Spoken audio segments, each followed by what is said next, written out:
The year was 1812. You were somewhere in Poland, or maybe already past it. No one kept track anymore. The land was flat, gray, and frozen. You didn't remember the last time you saw green. You woke up face down in half-frozen mud, your body curled around your knapsack like it was treasure. Sleep, if it came at all, lasted minutes at a time. The air was filled with coughs, groans, and the twitching of dying animals. The man beside you hadn't moved since midnight. You didn't check if he was breathing. You didn't want to know. Your coat, once blue, now matched the mud. It reeked of sweat, smoke, and something sour you stopped identifying weeks ago. Lice chewed through your seams. Some men scratched until their skin bled. Others didn't bother anymore. The cold numbed you in waves, but it never stayed gone. You might get an hour where your fingers moved again, then lose them before noon. Your boots were jokes. One sole flapped like a wet mouth. The other had a hole that swallowed snow. Inside, your socks were damp, stiff in the morning, soaked by noon, black by evening. You tried stuffing straw inside to soften the march, but it froze solid. Every step sent pain shooting through your calves. You stopped feeling your toes 3 days ago. At first light, or what passed for it in this pale dawn, the shouting began. Not words, not commands, just grunts and bark syllables, curses in French, German, Polish, Italian. Napoleon's army spoke a dozen tongues, but the orders all meant the same thing. Move. Stand. Shoulder your pack. March. The pack was 40 pounds if you were lucky.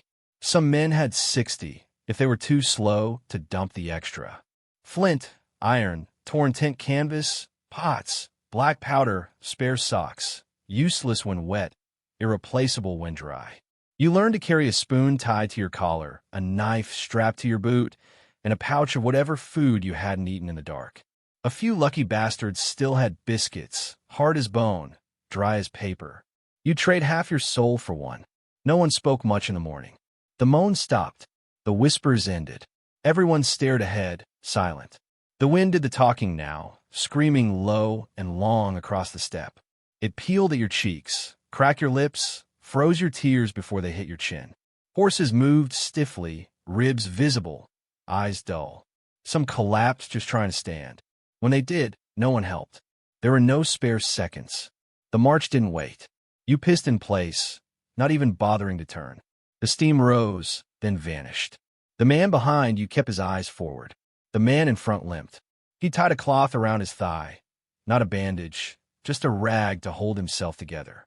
Blood soaked through, froze, cracked again. Somewhere far ahead, the officers rode.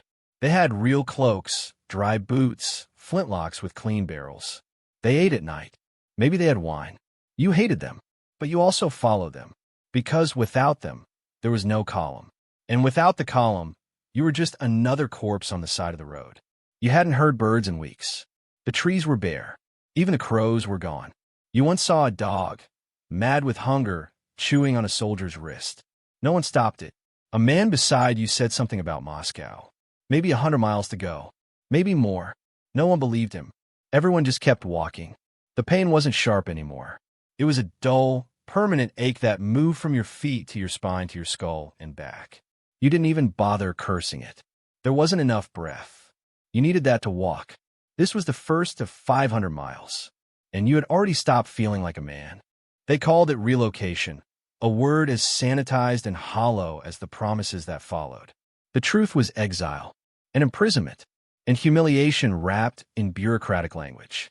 When President Roosevelt signed Executive Order 9066 on February 19, 1942, it gave the military unprecedented power to designate entire areas of the country as exclusion zones, starting with the Pacific coast.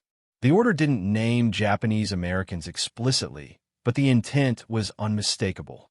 German and Italian Americans remained free. The order was aimed at only one group. Within weeks, military police began posting signs on telephone poles, post offices, and storefront windows. They gave families 6 days. 6 days to pack up lives built over generations. 6 days to sell businesses, lease farms, arrange for pets, and discard heirlooms. There were no moving trucks, no guarantees, only the instruction to bring what you can carry. That meant bedding, clothes, eating utensils, and maybe a few family photos. Everything else would be left behind. Houses, pianos, library books, storefronts, gardens, entire lives. They lined up at bus stations and train yards, tags tied around their necks like luggage. Every child had one. Every suitcase was marked. Each family number was assigned by the government. They weren't told where they were going. They weren't told how long they'd be gone. Soldiers stood with rifles as elderly women were helped onto buses. Babies cried in their mother's arms. No one resisted. They had no one to call, no place to appeal. This wasn't a deportation. It was a disappearance within their own country. Before the camps, there were assembly centers, converted racetracks, and fairgrounds hastily transformed into holding pens. In California, thousands were crammed into horse stalls still reeking of manure. They slept on hay-stuffed mattresses under roofs meant for livestock. These centers weren't temporary in practice. Many Japanese Americans spent months in them while the larger, more permanent camps were being built. Then came the trains. Long, sealed cars that rattled for days through heat and dust, with guards on board and windows blacked out. They moved at night. Families didn't know if they were headed to Texas, Idaho, or Arkansas. Armed guards treated the passengers like prisoners of war, not citizens. Toilets overflowed. Children grew sick. No one explained anything. The destinations were desolate places, deserts and swamps far from cities, chosen because they were remote, because no one would see. There were 10 camps in total: Manzanar and Tule Lake in California, Heart Mountain in Wyoming, Minidoka in Idaho, Poston and Gila River in Arizona, Granada in Colorado, Topaz in Utah, Jerome and Rower in Arkansas. Each was enclosed with barbed wire. Each had guard towers with searchlights and men with rifles. Anyone who tried to leave without permission could be shot. These weren't homes. They were military barracks, thin-walled, hastily constructed, and freezing in winter. In the summer, they baked under the sun. Wind swept dust through every crack. Insects invaded food and beds. Families lived in one-room units, divided by flimsy partitions or hung-up sheets. There was no privacy. Latrines had no doors. Showers were communal. The smells, the noise, the humiliation, it was constant. They waited in lines for everything. Food, medical care, work assignments. The food was mass-produced and unseasoned. Lumps of canned meat, government surplus vegetables. Many became ill from the sudden change in diet. Doctors were scarce. Nurses overwhelmed. Babies were born in barracks. The elderly died in them. Graves were dug in foreign soil. The government called it a community, but there was nothing voluntary about it. Curfews were enforced. Passes were required to leave. Even mail was censored. Watchtowers cast shadows across the campgrounds every night, reminders that these families were being watched, not protected. Churches tried to offer solace. So did hastily arranged schools. Children recited the Pledge of Allegiance while surrounded by fences and armed guards. Some adults took up work within the camps to keep busy, teaching, cooking, repairing, but it paid pennies. College students wrote desperate letters for release. Others grew silent, broken by the daily grind of confinement. The pain wasn't only physical. It was the loss of dignity, the knowing glances from guards, the rumors that spread about who deserved to be locked away, the ache of hearing your name mispronounced, your family doubted, your loyalty questioned. Elderly Issei, who had lived in the U.S. for decades but were legally barred from becoming citizens, were treated like enemy agents. Nisei, American-born citizens, were stripped of rights they'd held since birth. This wasn't a punishment for crimes. It was a warning sent to everyone who looked like the wrong kind of American. And every step of it, every bus ride, every guard checkpoint, every cold, sleepless night was sanctioned not by secret police, but by official government policy. Your legs didn't move. They were moved. Every stride was an act of compulsion, not decision. Your mind had long since stopped controlling your body. You weren't walking because you wanted to. You walked because you feared what would happen if you stopped. You'd seen what happened to those who sat down. They said they were just resting, just 5 minutes to breathe. But 5 minutes turned into frostbite, into silence, into stillness. Their faces froze first like masks. Their hands curled inward. By dawn, they were statues, dead ones.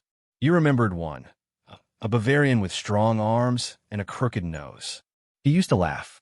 He used to carve bits of wood on the march, leave tiny birds behind on fence posts.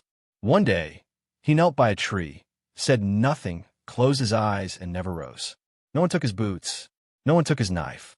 It was a kind of respect. Or maybe it was fear. You didn't know anymore. You learned to march in rhythm.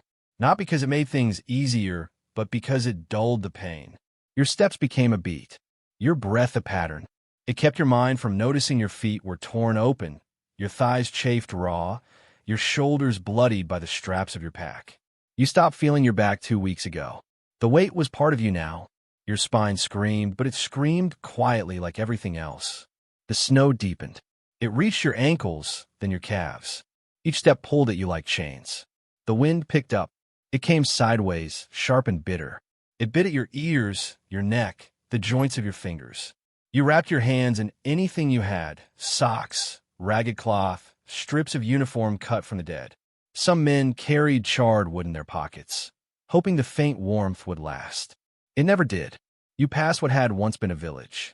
No signs, no roofs, just scorched beams and blackened stones. A chicken coop without chickens. A well filled with ash. Scorched earth tactics, they called it. The Russians burned everything as they retreated. Food, shelter, hope. You felt hatred, but it was distant, like it belonged to someone else. One man found a frozen loaf in the ruins. He broke it with a bayonet. 4 others fought him for the crumbs. One got stabbed in the cheek. No one tried to stop it. Violence had become as normal as breathing. You stopped carrying a cup. Melted snow in your mouth was enough. If it made you sick, so be it. You couldn't care. You hadn't tasted anything in days. Your tongue was cracked. Your gums bled. Your belly cramped every night. You remembered eating once something gray and chewy, maybe meat, maybe not. You chewed it for so long it dissolved like sand. Some men still talked, mostly to themselves, muttering, swearing, praying. Not loud, not clear, just sounds broken, irregular, more breath than speech. You heard names sometimes. Mother, God, Marie, Josephine, names said like charms. Useless charms. The officers had stopped pretending to lead. They marched with the men now, eyes hollow. One lieutenant had frostbite down to the thigh, but he still walked. His leg was black from knee to boot. The skin peeled off when his uniform brushed it. He refused to ride. He said it wasn't right. You thought maybe he wanted to die on his feet. At night, you didn't make camp. You collapsed. Maybe you curled beside a dying fire. Maybe you crawled into a trench. Maybe you spooned a stranger, 2 bodies pressed for warmth, neither caring who the other was. There were no conversations, just sleep that felt like drowning and dreams that were colder than the air. And the column moved again, always forward. They said Moscow was burning. They said the emperor was angry. They said we'd turn back soon. But the turn never came. Orders didn't trickle down. They bled down, vague, delayed, contradictory. Some days you thought you were going in circles. The sun never rose. The moon didn't shine. There was no direction, only motion. A drum sounded once, far off, slow and hollow. You didn't know what it meant. No one around you did. Maybe it was for the dead. Maybe it was a warning. Maybe it was just noise, one more rhythm to keep you moving. You watched a man tear his own coat in half to wrap his child-sized feet. He sobbed while doing it, not from pain, from the knowledge that even this wouldn't save him. His eyes were wrong, empty and wet at once. You couldn't look at him. The march never stopped, not for grief, not for fear, not for snow, not for the thousands left behind. And in your mind, deeper than hunger, deeper than cold, was the slow realization that nothing waited at the end. No glory, no medals, no cities cheering, only the march, only the endless road and the ever-thinning line of survivors ahead of you. You were no longer a soldier. You were a shape in the snow, a shadow that moved because stopping meant death. And dying, you'd learned, was far too easy. Then one day, a man collapsed in front of you. Not a stumble, not a slump, but a full, soundless drop like his bones had turned to dust. You had no choice but to step over him. The column didn't pause. Nobody flinched. Someone behind you muttered a word you didn't recognize. It might have been his name. It might have been nothing. His eyes stared up at the sky, not in fear, not even in pain, just empty, as if they'd seen something far beyond the snow. You didn't look back. You never looked back. Sometimes in the mornings, you noticed gaps in the line. Men who'd marched beside you for weeks just weren't there anymore. No word, no trace. Maybe they wandered into the woods to die. Maybe they froze beside the road and got covered in snowfall. The line just kept moving, slightly thinner each day. The absence of noise became more haunting than any scream. You noticed the quiet growing. Fewer voices, less coughing. Even the grunts and curses had dulled. People didn't speak unless they had to. Even the horses had stopped whinnying, those that remained. They walked like ghosts too, hollowed-out ribs, ears tipped with frost. You could count their vertebrae. When one fell, the officers didn't order anyone to help. They didn't even watch. A sharp crack, a pistol shot to the skull. The body left behind. Every part of your gear became sacred. You sharpened your bayonet with a piece of brick. You wrapped wire around your boots. You patched your coat with human hair. Yes, hair. One man cut it from a corpse, rolled it into thread. Desperation had no dignity. You marched with both hands inside your coat. One held your musket, the other the last bit of dry cloth you owned. You didn't touch your face anymore. Your cheeks were split. Every smile, not that you had many, threatened to tear your lips open. The officers' orders became fewer, softer. Some stopped shouting altogether. You saw one cry in silence. Another tore the epaulet from his own shoulder and tossed it into the snow. The symbols of rank had become targets. Anyone seen with better boots or a longer coat was fair game. Rank didn't mean food. It didn't mean safety. It meant you were next to be robbed. Men stripped the dead with haste now, like looters, not comrades. If you died, your coat was gone in minutes. Your pack torn apart. Your belt cut free. One man had his boots stolen while still breathing. His eyes were open, too weak to protest. They left him socks made of burlap. He didn't make it another mile. Somewhere in your mind, there was still the idea of Napoleon, the emperor, the genius, the reason. But he was distant now. Not a man, not even a myth, just a shape on a horse you hadn't seen in weeks. Rumors came in gusts. He'd turned around. He'd gone back to Paris. He was marching with the rear guard. He was sick. He was invincible. You stopped listening. None of it changed your legs. The ground was no longer snow. It was ice. Slick, hard, brutal. You fell often. Everyone did. Your knees took the worst of it. They were swollen, purple, raw. Every time you fell, your breath left you in a violent gasp.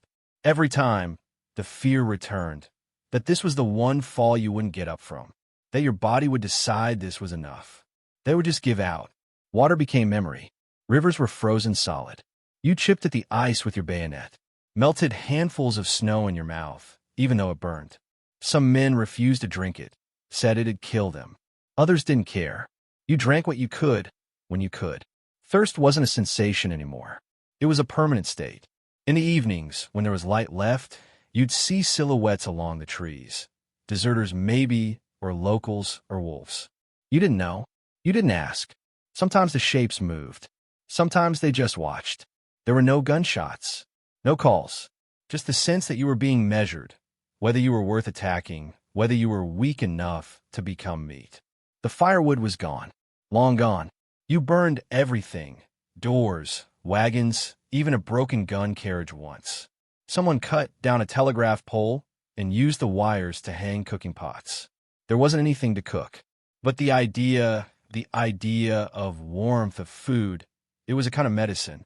The fire was small, the smoke dangerous, but you gathered around it like moths, risking everything for one moment of heat.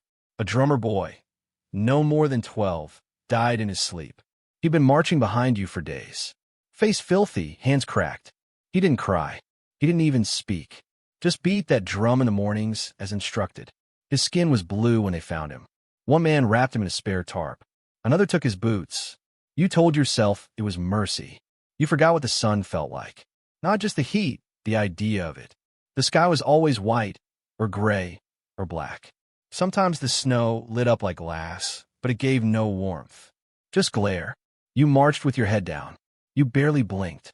Even that took energy. Your feet had become things. Not limbs. Just objects that hurt. Blisters on blisters. Black skin that peeled off in sheets. Some men cut off their own toes. One used a knife. Another used a rock. You heard the screams from far down the line. No one offered help. By now, you weren't marching 500 miles. You were surviving one step at a time. Every mile felt eternal. Every 100 paces was a small victory. But no one celebrated, because celebration required hope. And that had frozen long ago. Somewhere in Belarus, the trees thinned and the wind found new angles to cut through you. It didn't blow, it sliced. The cold was no longer just a sensation. It was an enemy. It made your fingers glass, your ears stone, your nose a brittle husk of ice and cartilage. You stopped touching your face not to preserve warmth that had vanished, but because pieces of skin came away on your fingertips. Your beard froze to your collar every morning.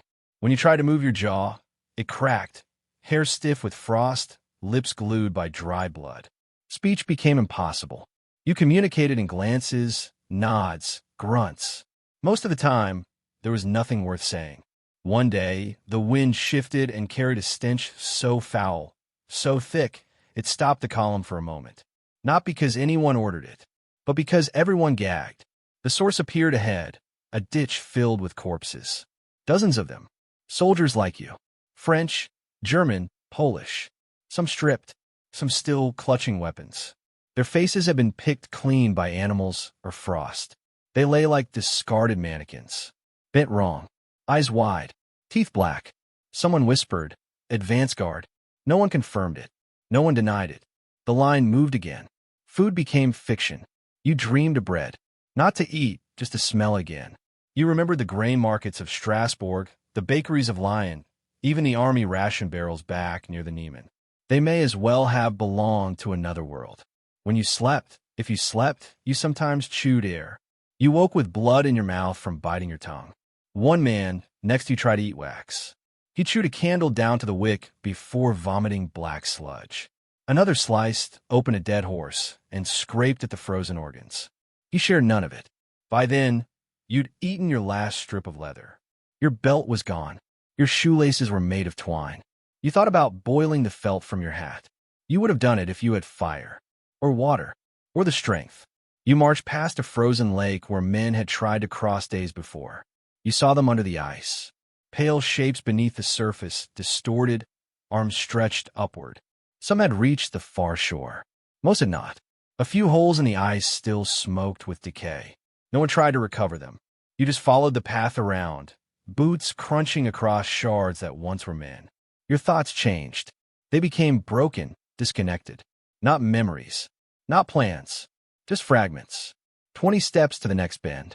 Keep your left foot forward. Don't fall. Don't fall. Don't fall. You whispered it sometimes, just to stay tethered. Once, a soldier began laughing. Loud, deep, wild laughter. It echoed across the trees like madness itself.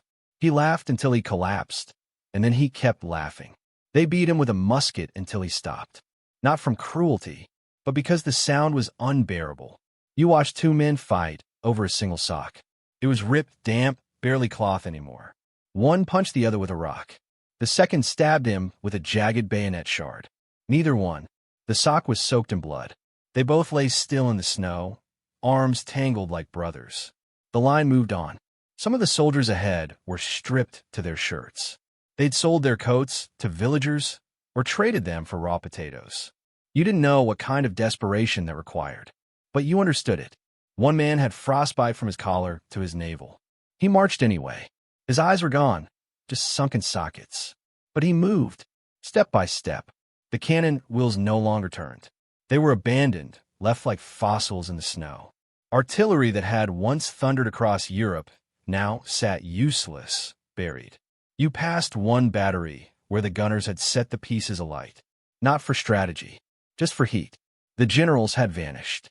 No tents, no flags, no proclamations. If they existed, they were buried under layers of confusion, fear, and frost. The army had stopped being an army. It was now just a procession of the half-dead, dragging what pieces of civilization they still had, weapons, discipline, speech, into the wilderness. You lost count of how many fell. 10 a mile? 20? Some dropped in silence, others with a soft thud, face first. No one marked their passing. You stepped around them. Sometimes you stepped over them. There was no other space. A priest still marched. You didn't know from where. His crucifix was wrapped in cloth. His prayers had turned into muttering. He held a book with no cover and read aloud even when no one listened. He looked blind, or near to it. Some said he was mad. Others said he was holy. You didn't know what to believe anymore. A cart passed, pulled by 6 men. No horses, just men dragging it like oxen. On the cart, children, a few wounded, one officer who'd lost both feet. He stared straight ahead, never blinking. His uniform had been cut at the knees and bound in filthy rags. He clutched a small flag, not waving it, just holding it like a memory. The silence was different now, not empty, full, dense with exhaustion. Hope had burned off days ago. There was nothing left to expect. You didn't wonder if you'd survive. You didn't imagine death. You just kept moving. When someone whispered Smolensk, you didn't cheer. You didn't react. The word meant nothing until you saw it. Distant roofs, smoke curling from chimneys. A village not on fire, not empty, not looted. You squinted hard to be sure it was real. You felt your knees weaken, not from emotion but from disbelief. The line didn't quicken. There was no strength for it. But you saw heads raise, shoulders straighten, just slightly. That was the most celebration you would see. And as you trudged closer to the buildings, your mind whispered a single truth. This wasn't the end. It was just the next place to leave behind. You entered Smolensk like a ghost among thousands of ghosts. The gates didn't open. They stood ajar, snow piled in the corners, the creak of iron lost under the march. No fanfare, no lights, no officers with plans, just a low hill, stone buildings, and smoke curling upward, not from burning, but from cooking fires. Real ones. You smell bread. Real bread. You hadn't smelled it in months. But you didn't run. No one did. The march had bled all urgency from your bones. Even hunger moved slow now. You crossed the threshold of that city like men entering a church, slow, limping, heads bowed. Some of the locals stared from windows. Most stayed hidden. The people of Smolensk had survived a siege before. They knew what an army looked like. What they saw now wasn't an army. It was a ruin in motion. Eyes sunken, faces torn by frost, coats like rotting sacks. 1,000 miles of failure wrapped around men who could barely speak their names. Inside the city, food was rationed. Not distributed. Rationed. No stores, no wagons. Just what the officers could scrape together from crumbling stockpiles and what little the civilians had left. A handful of flour, a pot of grain, a loaf divided 20 ways. You were handed a chunk of meat that looked more like bone. You chewed it anyway. No one complained. Complaining took energy. No one had any to spare. The injured were laid in rows, in barns, under eaves, beside stables. There were no beds. Just hay if you were lucky. Blood froze to the floor in ribbons. A man with no fingers kept dropping his spoon. Another wept into his lap, not from pain, but from the first sensation of warmth returning to his toes, a warmth that brought agony, not relief. Frostbite was reawakening. Some would lose limbs in the night. And yet, for a brief moment, you stopped walking. You leaned against a wall. You exhaled. You heard silence, not wind. A silence that didn't press against your ears, but settled gently, like ash. But it didn't last. The march didn't stop here. Smolensk was never the goal, just a checkpoint. A pit stop for the condemned. The rumors started again. We're turning back. We're retreating. We're leaving Russia. Some believed it. Most didn't. Not because they were cynical, because belief had no place anymore. Orders came in fragments. Messengers muffled, some barely standing themselves. The horses left were gaunt, their breath rattling.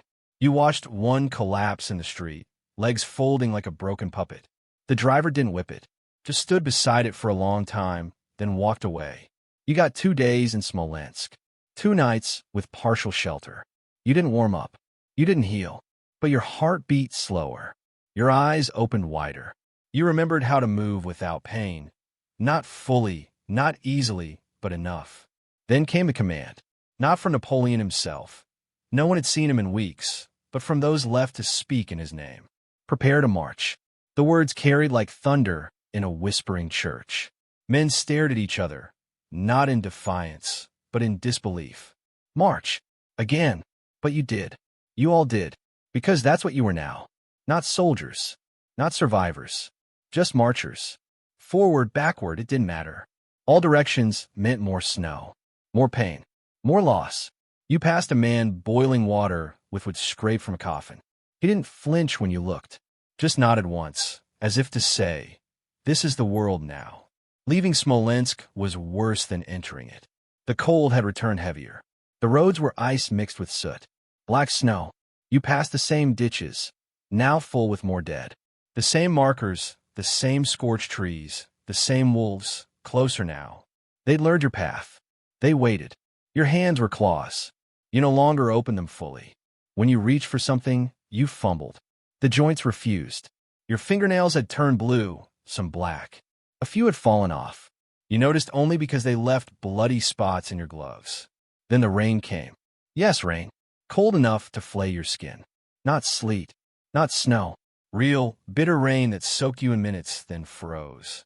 Your coat turned to iron. Your scarf became a noose.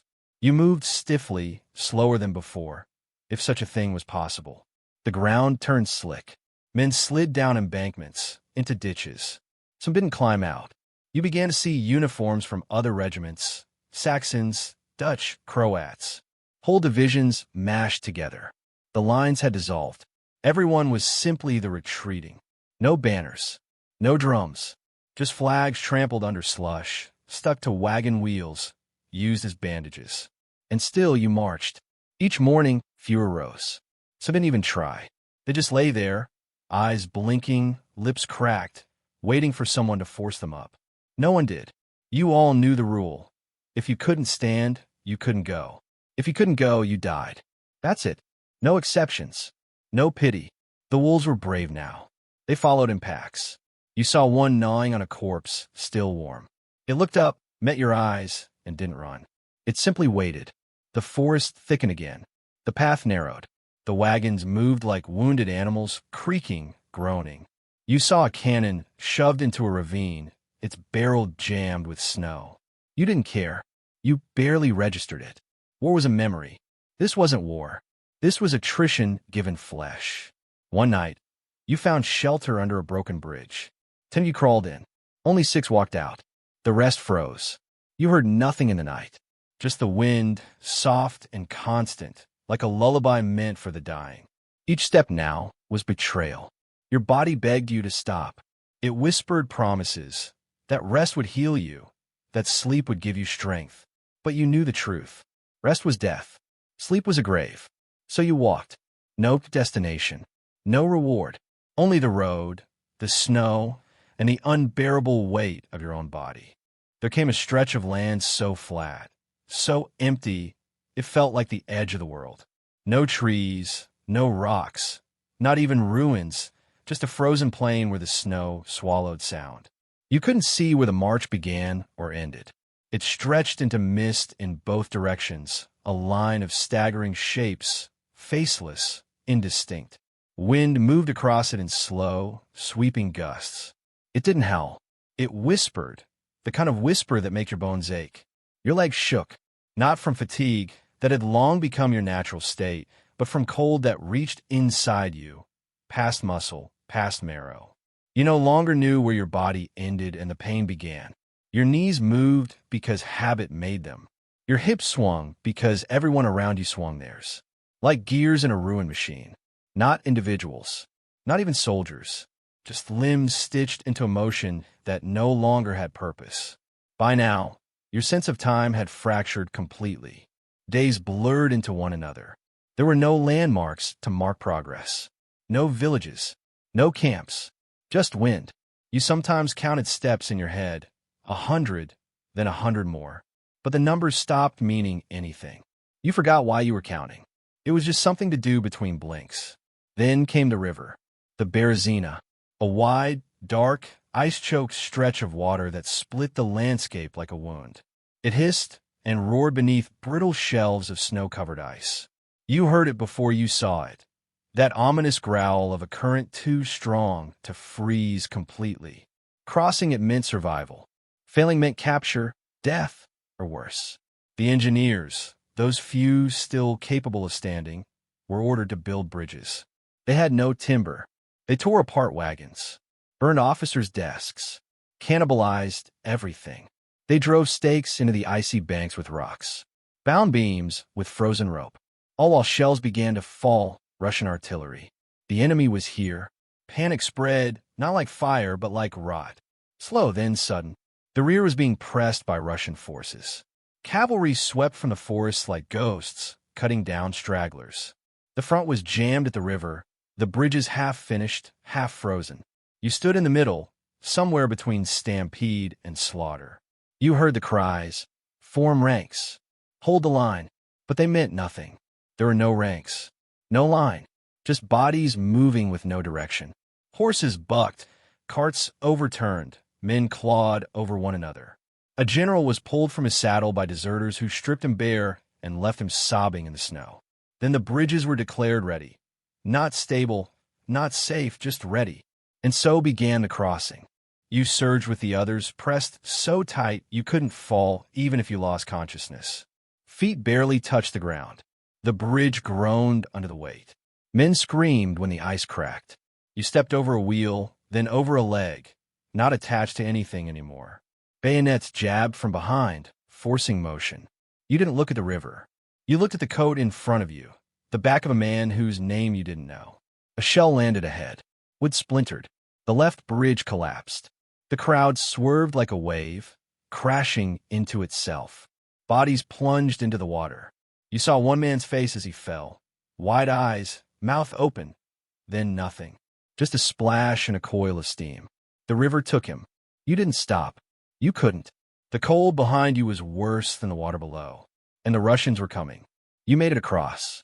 Somehow, your boots stayed on the boards. Somehow, you kept your grip on your pack. Somehow, you didn't slip. On the far bank, no one cheered. No one even looked back. You just kept walking, soaked in sweat that turned to ice on your back. Those behind you were less lucky. The bridges failed again. Thousands were stranded. Thousands more rushed the riverbanks and were cut down by cannon fire. Some leapt into the water, tried to swim. They didn't surface. Not one. The army left them. Not out of cruelty. Out of necessity.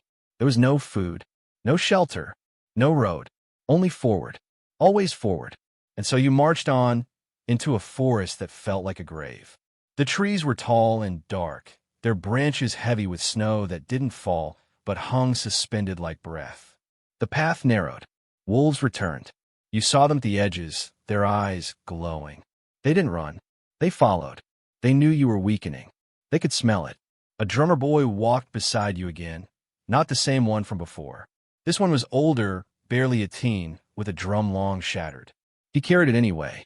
Said nothing, just tapped the rim with one broken stick, softly, in rhythm with your steps. You didn't ask his name.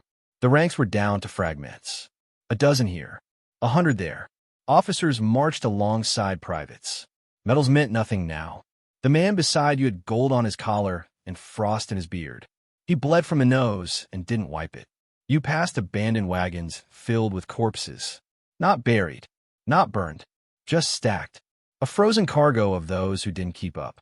They stared upward with open mouths, icicles forming in their throats. No one dared touch them. Then came the news. Minsk was lost. Vilna was under threat. The Cossacks were encircling. Napoleon had fled, not captured, not dead, but gone. Back to France. Back to safety. You didn't feel betrayal. You didn't feel anger. You felt nothing. Numbness so deep it had become your identity. Your coat flapped open. You didn't close it. Your scarf was gone. You didn't notice. Your hands were purple. Your breath came in short, pained rasps. You no longer felt hunger. That was the most terrifying thing of all. Hunger had been your last human impulse. Without it, what were you? The road grew thinner still. The snow deeper. One morning, a man ahead of you walked off the path into the trees and vanished. No one called to him. No one followed. You thought, I should do the same. But your legs moved forward. Not because you chose. Because choice was gone. Because the march was all that remained. The snow began to fall again. Not heavy, not blinding, but soft and constant, like a blanket pulled slowly over the eyes of the world. It settled in your eyebrows, in your collar, in the hollows of your boots. It muted every sound, so even footsteps felt like whispers. The man behind you coughed blood into the snow. It didn't make a splash, just a slow red bloom that the snow swallowed. You passed a tree wrapped in rags, not for decoration, not for memory, but because someone had tried to use the bark for shoes.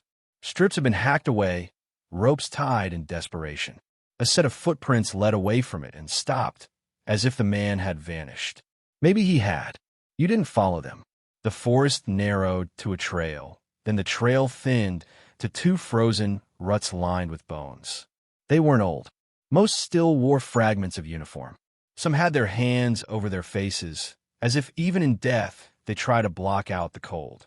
A skull stared up from under a shattered shako, the jaw frozen mid-scream. No one looked down anymore. There were too many. The snow got deeper. Your knees brushed it. Your thighs. Some drifts swallowed you to the waist. Every step required effort you didn't have. Your chest burned. Not with fever. Not with cold. Just fatigue, deep and absolute. You were being erased one muscle at a time. Men tried to help each other. A shoulder here. A hand there. But help became a trap. If you stopped to lift a man, you fell. If you fell, you didn't get up. You heard murmurs of Vilna. Closed now. Another city. Another name. But it didn't spark hope. It meant crowds. It meant more dying. It meant another place to be turned away from, or turned over. Some believed the Russians would be waiting there. Others believed food was there. No one believed both. Then came the cavalry. Not French. Russian. Cossacks, charging through the flanks. No warning. Just motion and steel. Swords glinting in the pale light. Horses foaming at the mouth. They came not to battle, but to butcher. You saw men cut down from behind. No resistance. Just panic. Some dropped to their knees, hands raised. They were trampled. Others fled into the woods. They weren't seen again. You heard the hiss of musket fire, the short cracks of pistols. Then silence. The Cossacks vanished as fast as they'd come. Their purpose wasn't conquest. It was terror. They succeeded. You looked around. The men near you didn't speak. They barely reacted. Fear had become just another weight. Death didn't surprise anyone now. It had walked beside you for weeks, maybe months. You no longer measured time. You measured limbs. How many toes you still had. How much skin was left on your fingers. One morning, you woke to find the snow tinged yellow with urine and brown with blood. You saw a line of men ahead, stripping a body. Not for theft, for insulation. One man wrapped his legs in the dead man's trousers. Another pulled the socks free with his teeth. They didn't glance around. It wasn't shameful. It was survival. The last gun you saw was jammed. The last powder horn spilled in the snow. Bullets weren't worth the weight anymore. There were no battles to win, just ground to survive. Then, after another impossible march through more impossible terrain, you saw it, the outline of Vilna. Its towers faint in the mist, its walls broken in places, the gates wide, too wide. You knew before anyone said a word. The city had been breached. Not by force, by desperation. Inside was chaos. Thousands had poured in, not just soldiers, but camp followers, cooks, children, women, the wounded. Streets packed with wagons and corpses. Doors ripped from hinges. Ovens burning floorboards. Wine cellars looted, then frozen. Horses slaughtered in the square, their heads left in gutters. You pushed through the crowd, not because you wanted to, because the press of bodies moved you. Men shoved, elbowed, clawed. There were no rations. No officers in command. No plans. Just noise, heat, and madness. You saw someone killed for a loaf. Another man hang from a window beam, his boots still swinging. No trial. Just rage. A gunshot rang out. Then another. You didn't flinch. Noise was meaningless now. You only reacted to pain. You found a wall to lean against. You slid down it. Saturday. Close your eyes. Didn't sleep, just rested inside yourself. Someone tried to steal your pack. You didn't fight. There was nothing in it worth saving. That night, the wind changed. It came from the east, sharp, deliberate, a sign that more was coming. Not help, not relief. The Russians. Again, you heard the retreat horn. Not blown, but yelled, ragged and hoarse. The army, what was left of it, was leaving Vilna, heading west. Home, home. That word, once full of color and sound, now echoed hollow in your skull. You no longer pictured your village, your family, your bed. Home was a myth, a direction, not a place. Still you stood, not because you were strong, because you had to, because motion was all you had left. And so you marched. Again,